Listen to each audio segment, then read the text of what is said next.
This episode is sponsored by Realtor.com, who wants you to take advantage of your free profile on Realtor.com. By claiming and completing your free profile, adding a photo, and all of the information that puts you head and shoulders above the competition, you're on your way to receiving free leads, helping search engines find you, and staying top of mind with past clients. To learn more about claiming your free profile, go to Realtor.com/profile.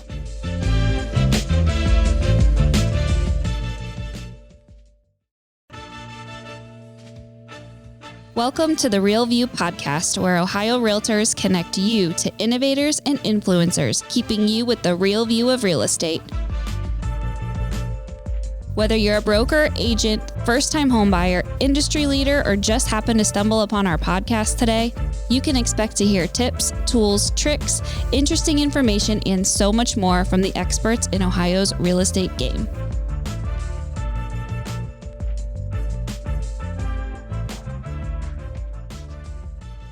Hi, everyone. Welcome back to the Real View podcast. I am your host, Allison Wiley. Joining me today is our special guest, Al Wisnefske. He is the owner of Land and Legacy Group. He's a land specialist, a coach, a speaker. He is here today to dive into the world of land ownership, of rural property ownership, what that looks like, how realtors can get involved, how consumers can get involved. And I'm really excited to have you on this show, Al, because we've never talked about this topic before. So welcome onto the show, and we're super excited to have you. Yeah, I was super excited when you said that you haven't really had this topic before. So that's like, okay, now I can hopefully provide some value to other agents and maybe transform their business a little bit. Yeah, I think so too. And I know you're a fellow Midwesterner, and I want to hear a little bit more about your background and how you got to where you are today. But I know in our Midwestern states, there is so much land and so many opportunities that exist within this land that's undeveloped, that's for sale. I mean, I just drive through the highway sometimes and just see for sale, all these acres. So you're going to tell us how to manage all this and what opportunities exist, because this is a huge opportunity that's out there and something that our agents should be putting on their radar. But before we get started in that, I would like to hear a little bit more about you, your career path, how you got started in this world of real estate, how you became so passionate and involved doing what you do. So tell us a little bit more about that. Yeah, absolutely. I think the passion kind of stemmed from just always being outdoors. I still do hunt a lot, being outside and really just being around nature and land. And I'm very fortunate because I grew up and still live about a half hour north of Milwaukee. And that part is known as the Kettle Moraine. So it's nice ridges, farm fields, a really cool mix of different land types, nice wooded forests with oak and wetlands and all this cool stuff. And when I went to college in Stevens Point, which is like north central Wisconsin. And up there, it's kind of the same, maybe a little bit more farm type land, a lot more flat. And I'm like, I always appreciated being home. And I always appreciated, I guess, knowing who owned things and like how they own things and like having flashbacks of, a developed area and being like, wow, this used to be like probably a farm at one time. And then we had a farm that we hunted up north as well. And then we were fortunate enough to have a cabin on about 40 acres. And then we have some family land down where we live now. And as I've kind of grown, it's always just been like land, like it's just been everywhere, and it's like been sparking my mind. And I mean, I got into real estate kind of by, I don't want to say accident, but when I was ready to graduate college, there was just no like jobs that I wanted at all. And this was back in would have been December of 2014. And I was getting my license. I got my sales and broker's license the summer before I graduated because I just wanted to own investment property and, mainly like house rentals and stuff like that. And honestly, I just kind of fell into the sales part of it. And when I started looking at, house listings and land listings, I just got way more excited about selling land. And so I would take some house listings. I've taken some commercial listings, but I've always just kind of filtered down into the land stuff. So over the last 8 or 9 years, I've really just went super broad, and now I'm getting more narrow and narrower on my niche of land and farms. And we own some investment properties that are houses and commercial buildings and stuff like that. But now it's really, when I forecast kind of the next 3 to 5 years, it's really going to be about owning land. We're closing on a transaction on the 20th of October, and I got a couple other properties that I'm eyeing up to buy myself. So I've kind of just naturally that's just where my path took me. And I've just been kind of, following it, not really questioning it, and just diving into learning more about land. I got my accredited land consultant designation. So that helped a lot. Just being that land person, because there's really not one land person that stands out in this area. And I want to be that person. Yeah, and that's why I think it was really great, that you've come on today to talk about this, because as I mentioned, we haven't really focused on this. And just, as I mentioned before, the opportunity that exists, even the stuff that I see driving with the land, there's so much of it, especially in Ohio. And, we are in this space where land is going to just continue to become more and more valuable with the new, jobs that are coming here, the new, government programs that have, started rolling out. I mean, we are in a really unique position here with all of this undeveloped land that's going to, have attention on it, and rightfully so.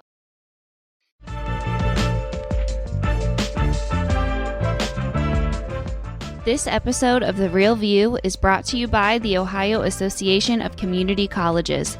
Ohio's network of community colleges provides accessible training that accommodates the busy lifestyles of aspiring real estate professionals at half the price of a traditional university.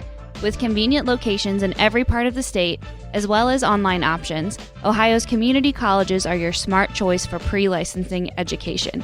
For more details or to start the journey to a real estate career, visit the education page at ohiorealtors.org. and then click on the pre-license course locations.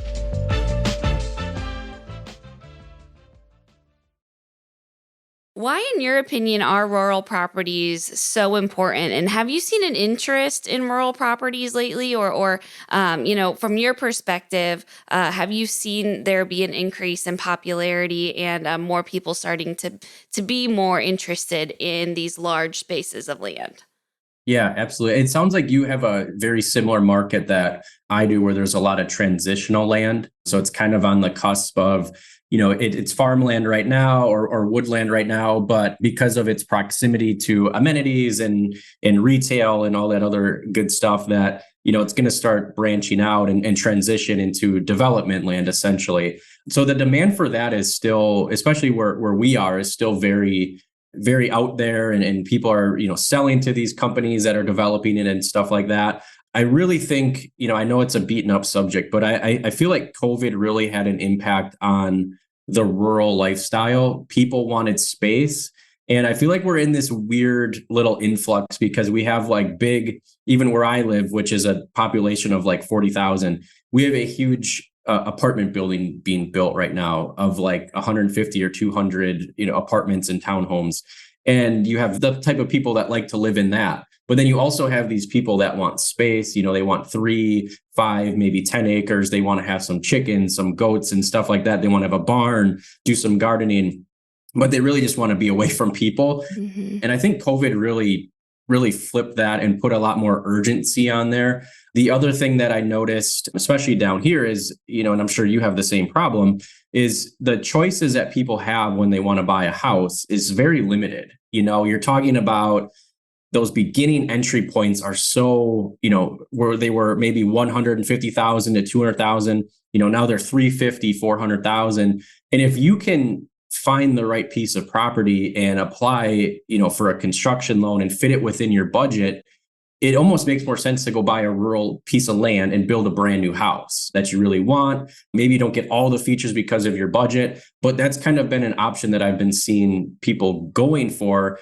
versus buying a house that's, in town that's not exactly what they're looking for. And, they might just only own it for a couple of years. So now they could at least build something, have some space, have a nice piece of land and put a new house on it. Yeah, for sure. And I do think COVID did have a major impact on that and just people wanting to kind of live off the land. I know I've been seeing this trend, a lot personally is this idea of being able to survive, solely on your own, being able to grow your own vegetables in your own garden, have your own chickens that have your own eggs. And, all of this lifestyle, I think, has really taken off maybe due to COVID. And this is now becoming more and more of the idea of the American dream, I think, that we're seeing versus, moving into that suburban neighborhood where, you don't have such big of a yard. And you said something about, finding the right land. How can we find the best land? Is there kind of a specific formula, or are there certain characteristics that, you look for? Or what really makes that piece of land a good piece of land?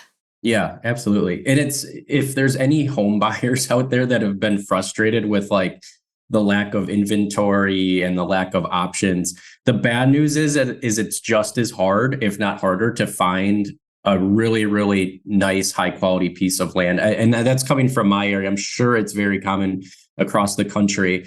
But what I have kind of specialized in over the last couple of years is trying to find those pieces of property. And so I go, through the county GIS system, property tax records.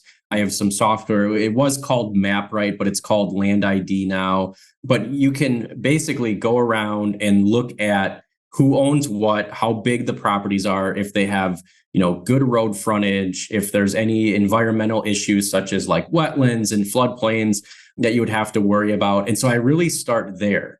And so if I find one, then, it's just me, honestly, we're just reaching out to the owners to see if they'd be interested in selling. And we have a way to do it a lot faster than just going one by one. I have a virtual assistant that helps me out with that. But it's really, you just got to put like the boots on the ground, so to speak. And, if you're sitting around waiting for stuff to happen on the MLS, you're probably gonna, miss out unless you're on it and can pay cash and you're really ready to go to buy land, because the lending requirements are definitely different too. You just got to basically, put in the hours and partner with somebody that, is willing to do that for you. And I say willing because I've met people that only wanted to spend $20,000 or $50,000. And in our area, that's just unheard of, so it's kind of just knowing the market and the expectations. And, it's a tough thing to get into, but you just got to put the work in. Yeah, absolutely. It's good to know that it can be achievable if you work for it. And I think that's important to mention that, it's not going to be the easiest thing that you're going to stumble upon on your MLS, acres and acres of land, but you can find that if you work hard for it and are looking outside of the box for that. And I know you specify, is it acres? It's 3 and above acres. Is that kind of what you specify, or what is kind of the, area? How big of acreage are we talking about when it comes to these kind of properties? It really depends on the area. So like where I live, a 3-acre property is probably considered big to most people. Our average sale acre is probably anywhere from like 8 to 10 in a piece of property. We don't have like the huge, I should say like 100-acre like altogether sales until you get farther out into like the northern and the western and maybe even the southern part of the state. So like our immediate area, it's probably like 8 to 10, but we've done everything from, a small lot that was, in a subdivision, and we just did 308 acres. We just got that under contract today, actually right before I hopped on here. So it really depends on the area and what's kind of the norm for that. Like, if someone is looking for 40 acres, I would say, look, you got to go, an hour away from this to even, start running into those types of properties. A, just the supply of them, and then B, the price. As you get towards that transitional land that we talked about in the beginning, that's going to be your highest priced, per acre properties, just because of the value that's put on it from a development standpoint. Yeah. Are you seeing kind of more of the land being used for this development stuff, or are you still seeing the average consumer coming to build, that American dream lifestyle that we talked about before? What are you kind of seeing the most of? I've probably seen actually more of people buying it to build a house. There's some properties that, around our areas that they created TIF districts, or the tax incentive districts for commercial use. I've seen some of that, not huge sites, but that's still been going on. We've actually seen a lot of reclaimed sites that were once commercial being basically uplifted or rehabbed into new stores and stuff like that, which is kind of nice to see because they're not, expanding so far out and leaving these dumpy properties. So that's been really cool.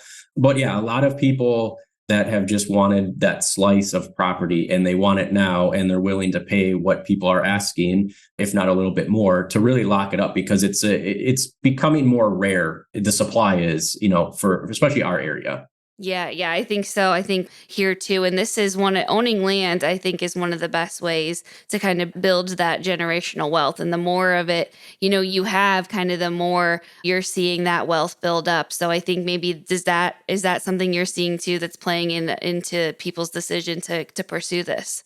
Absolutely. Yeah. Just buying it and owning it for 20, 30, 40 years. It's not something that somebody's looking to buy and sell real fast.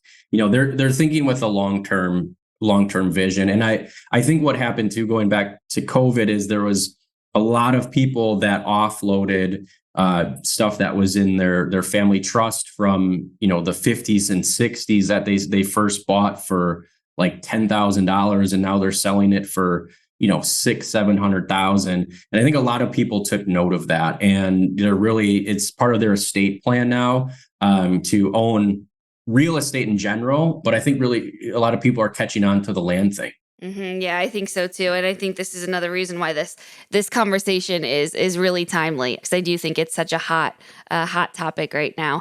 Are there any misconceptions when it comes to land? I know sometimes it can be viewed as, unsellable, or, hey, I'm not going to touch this. I'm staying far away. That I don't want anything to do with that. What misconceptions exist about rural lands, and can you debunk any of that for us? Yeah. Oh, this is interesting. I know there's a lot of the misconception is like people say, well, invest in land. They're not making any more of it. I mean, that's totally true. There's the song Buy Dirt, by, I think, was it Jordan Davis and Luke Bryan about that? So, I mean, like that added some flame to the fire. I think it's not a get rich quick thing at all. You just got to get started, and it's a long game, unless you somehow stumble across a piece that you basically buy for pennies on the dollar, and the next day, a Walmart's coming in and they want it. Yeah, all that is super important to focus on, Al, as we think about how we can best use some of this land space that we have in our areas, how our realtors can be best educated on this and how to make it part of their business strategy. So I think we're going to see more of this trend coming up, as you mentioned, and it will be interesting to watch and see what happens to all of this land and these farms that you've mentioned that have existed in homes for so long. So we will keep an eye on that. Thank you so much for joining us today, Al, and to all of our listeners. Thank you guys for tuning in. We'll be back with you next week. Thanks. Thank you for listening to The Real View. That wraps up today's episode. You can keep up with the latest on the podcast at ohiorealtors.org/therealview and on Apple or Google Podcasts, Spotify, or wherever you listen. Have questions, comments, or suggestions? We want to hear from you. Email us at podcast@ohiorealtors.org. We'll see you next time.